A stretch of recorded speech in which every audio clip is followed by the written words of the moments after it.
Rio Douro, esse excesso de natureza, como Miguel Torga descrevia, é o terceiro rio mais longo da Península Ibérica, mas é, contudo, em área da bacia, na verdade, aquele que maior área banha na Península Ibérica.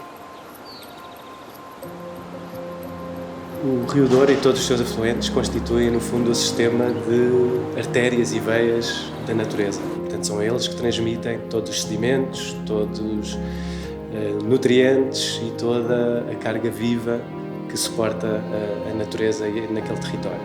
É um território que hoje tem menos de 200 mil pessoas na parte portuguesa da bacia hidrográfica.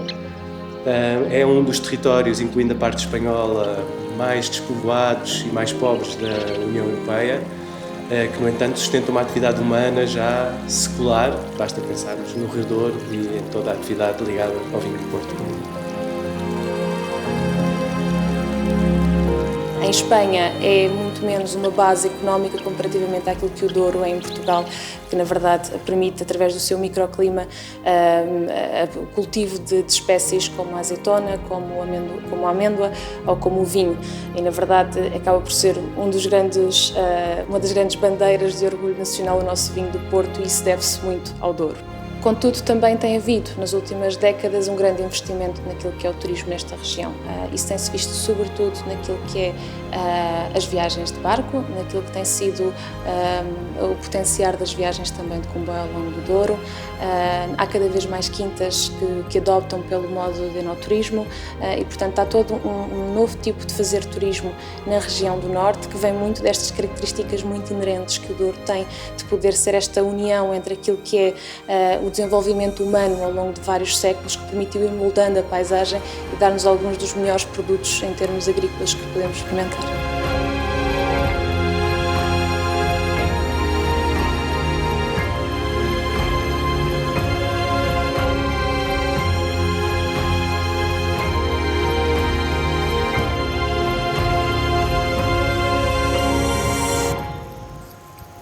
Eu adquiri a propriedade em 1994, portanto há 24 anos.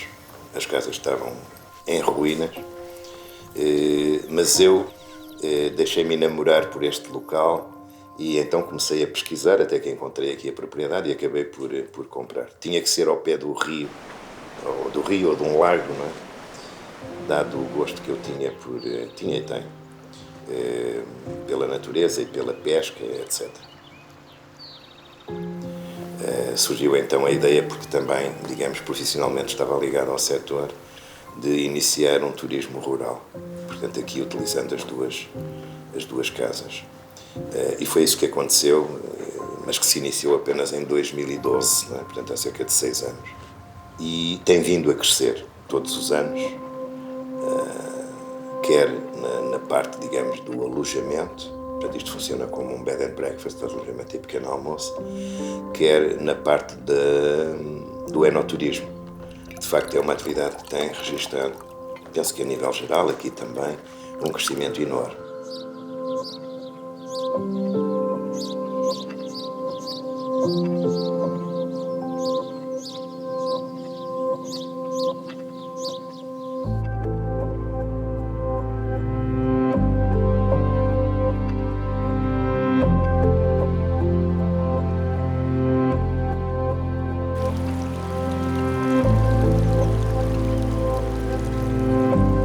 Existe, desde logo, uma lacuna ao nível da forma de proteção dos rios. Há uma preocupação muito grande com a quantidade e a qualidade da água, mas não há uma preocupação com os processos naturais, processos hidrológicos que levam a essa quantidade e a essa qualidade.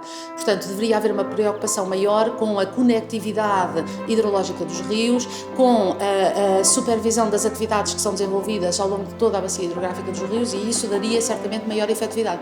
Também ao nível da fiscalização e sanções das atividades que são suscetíveis de prejudicar os rios, há algumas lacunas. Falta, desde logo, de recursos humanos e materiais para fazer essa fiscalização, e isso poderia ser colmatado de algumas maneiras, nomeadamente através de um controle difuso em que os cidadãos, cada um de nós, poderia atuar como um vigilante do rio e como um lançador de alerta de situações de risco para a sustentabilidade dos rios.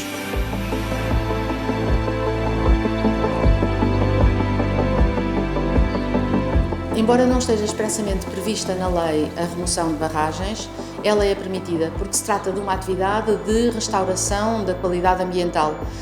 Um rio deve correr e fluir naturalmente, permitindo a conectividade de diferentes setores do rio. Uma barragem é um obstáculo artificial construído pelo homem e, por isso, removê-lo é algo que deveria, ab início, estar previsto quando se prevê a construção de uma barragem. Na avaliação de impacto ambiental deve ser analisada todo o ciclo de vida do projeto, portanto, desde o início da construção da barragem até ao seu funcionamento, até à sua desativação. Portanto, isso já deveria estar previsto desde sempre, até porque nós sabemos que as barragens não são eternas, há riscos ligados às barragens antigas, em virtude até do cansaço do material. O betão não é um material eterno, infelizmente. Portanto, é possível, sim, remover obstáculos dos rios.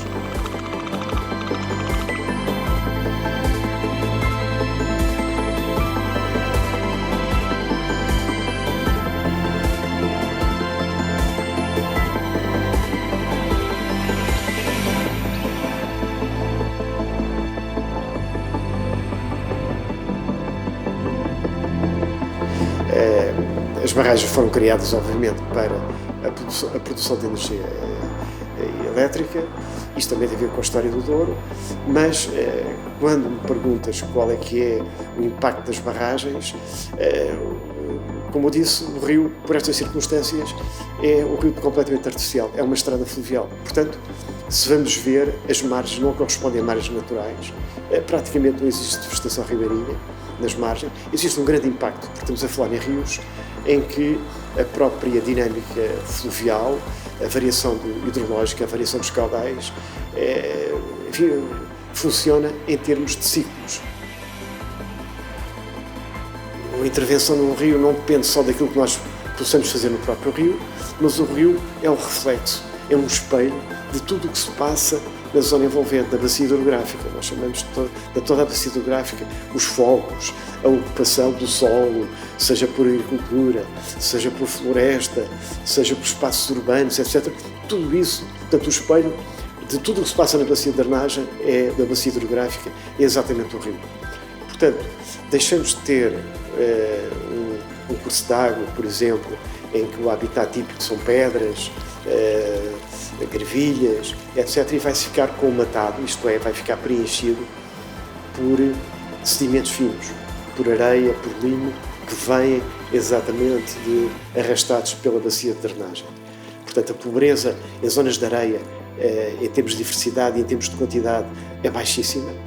Ora, não havendo invertebrados, por exemplo, que constituem a alimentação principal dos peixes, obviamente que os peixes são afetados, desaparecem.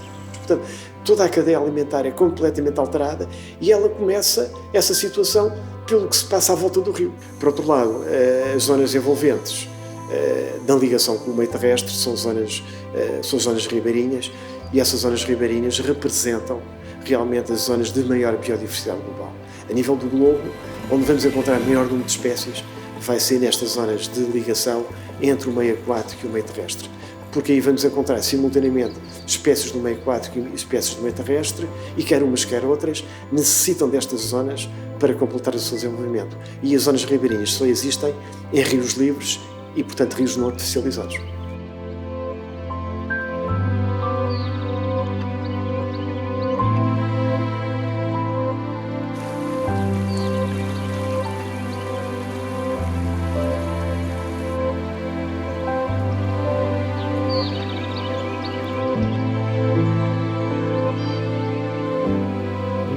Construção, um sistema feito pelo homem é capaz de substituir aquilo que faz um rio ou toda a rede hidrográfica a ele associada. As margens de uma albufeira são praticamente um deserto, como muitos de nós sabemos.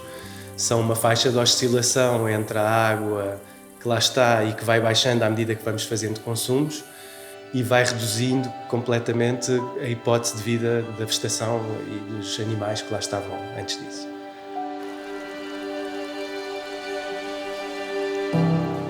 As grandes barragens têm, de facto, impactos muito significativos e isto agrava-se cada nova barragem que se faz. Hoje em dia, cerca de 25% da nossa eletricidade provém de hidroelétricas, é mais do que suficiente, elas são úteis para alguma regulação do sistema, mas temos de facto de encontrar alternativas. E sobretudo num contexto de alterações climáticas, em que por um lado vamos ter que substituir a produção termoelétrica e por outro lado a própria alteração climática também faz com que haja cada vez menos água disponível e portanto temos que depender menos da hidroelétrica e não mais.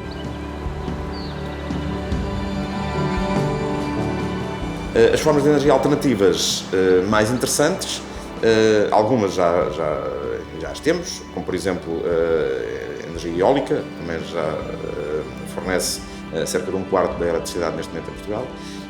E aquilo que está a emergir e a crescer neste momento é a energia solar. A energia solar tem a grande virtude de não ser limitada em termos de recurso, ao contrário de outras formas de energia, e tem várias formas, desde logo a energia fotovoltaica, em que, sobretudo, a vertente descentralizada que permite que cada um de nós, seja na nossa casa, no nosso negócio, seja simultaneamente consumidor e produtor de energia.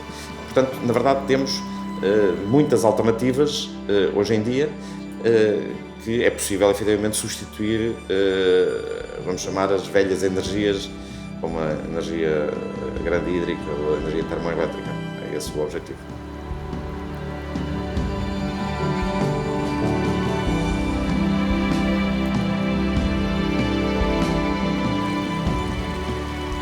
Para que a eficiência energética e as redes inteligentes sejam uma realidade, é preciso criar incentivos para isso. Parte do nosso trabalho tem sido desenvolver e propor medidas concretas de promoção da eficiência energética e de promoção da produção descentralizada com energias renováveis mais limpas. Isto é essencial não só para mantermos um desenvolvimento sustentável que continua a precisar de energia, mas também para salvaguardarmos os nossos rios. Continuamos a precisar não só, mais obviamente, da água pura, mas também do rio enquanto ecossistema, enquanto património para o futuro e até o rio enquanto representação social essencial à nossa sociedade.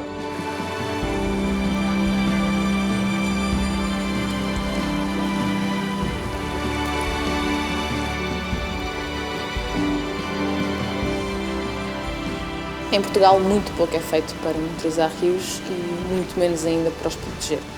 Temos toda a legislação comunitária que permitiriam fazer isso, que exigem até da nossa parte que o façamos, mas na verdade é que estamos muito atrasados. Pegando no caso do Rio Douro, falamos que nos últimos relatórios mais de 60% das massas de água tinham o estado químico desconhecido, ou seja, nós quimicamente não sabíamos quais eram os poluentes que podiam estar naquela massa de água.